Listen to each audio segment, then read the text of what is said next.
Wafula Chebukati and 6 other nominees to the electoral body will know their fate today as members of parliament discuss a report on their nomination.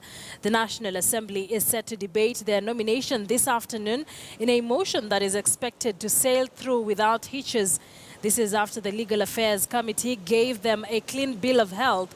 We're now joined by our reporter Murimi Mwangi, who is joining us live from Parliament buildings. A very good afternoon to you, Murimi. Thank you for joining us. Just to take us through the proceedings as they were in the morning.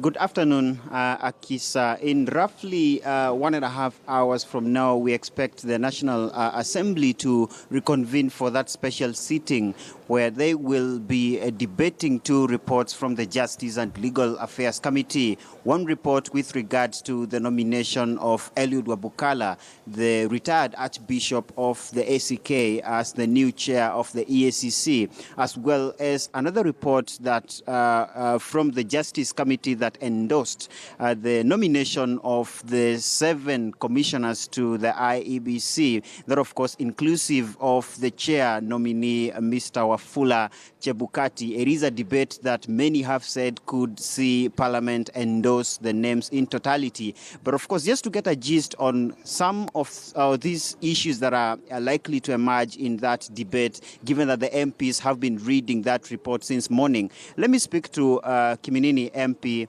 Mr. Chris Wamalo. Mheshimiwa, we have seen so much talk about these candidates, particularly for the IEBC. What is your expectation when those names are tabled before Parliament? Do you have any reservations against any of the 7 persons? First, I want to confirm that the names have already been tabled, and in line with our standing orders, you can't table and give a notice of motion and maybe debate the matter.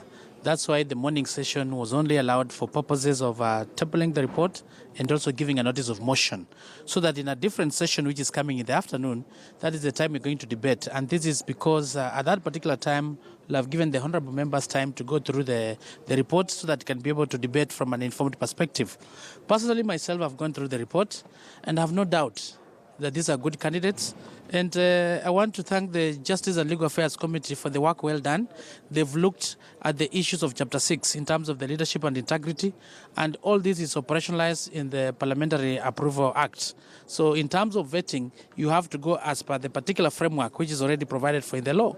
And having looked at the report, I have no doubt that the particular 2 chairs, that is the chair of ethics and corruption, this is Wabukala, it's going to go through. I know we've had a very difficult history in terms of the chairs of EACC. Since the time we had Haron Mwau, who never lasted even for a year. Then after the Haron Mwau, I think we had Ringera. Ringera came in. PLO Lumumba came in with very heavy English. He talked of high voltage, going for the big fish. We never saw anything. We saw Matemu coming, and all have been coming and going. So really, this is the time we are having at least somebody from the church. And we are very optimistic that this person from the church, in the name of the retired Dr. Wabukala, maybe is going to provide that needed leadership that's actually been lacking. And my humble request is to request the Secretariat not to give them a hard time. I want them to work as a team, and I have no doubt that Dr. Wabukala is going to carry the day. I don't think members are going to oppose this. From the way I've looked at the vetting, the way it was done, the way he presented himself, obviously he's the guy to watch. Coming to the EACC, I mean the IEBC. IEBC is very critical, particularly at such a time where we're going to go for elections. You remember these commissioners were out not just because of a walk in the park. Many people lost lives, property was lost, ABCD, and the church came in, and it was something which was an agreement with the government side so that we can have these commissioners. And remember, these commissioners, after tendering their resignation, they are still in the office. And one of the critical clauses were that before they leave office, they must be able to hand over to somebody. So this tells you we have been running out of time, and you want these people to be out like yesterday. So really going through the report, I have no doubt. For example, like the chair, Wafula Chebukati, with more than 30 years of experience. Again, when it comes to the public, in line with the vetting requirement, the notice is given within a week where the public are supposed to maybe bring an affidavit against that particular candidate. So far, we are told that Chebukati, nobody brought an affidavit against. That means the public has confidence in him. Personally, myself, I also have confidence in him.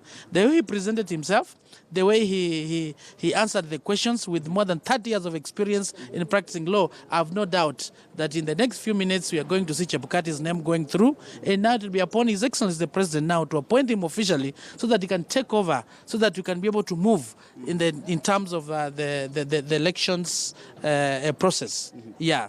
Thank you very much for your time, Mheshimiwa. This is a conversation that we will be having for the better part of the day, even as the debate continues in the chambers. Thank you for your time.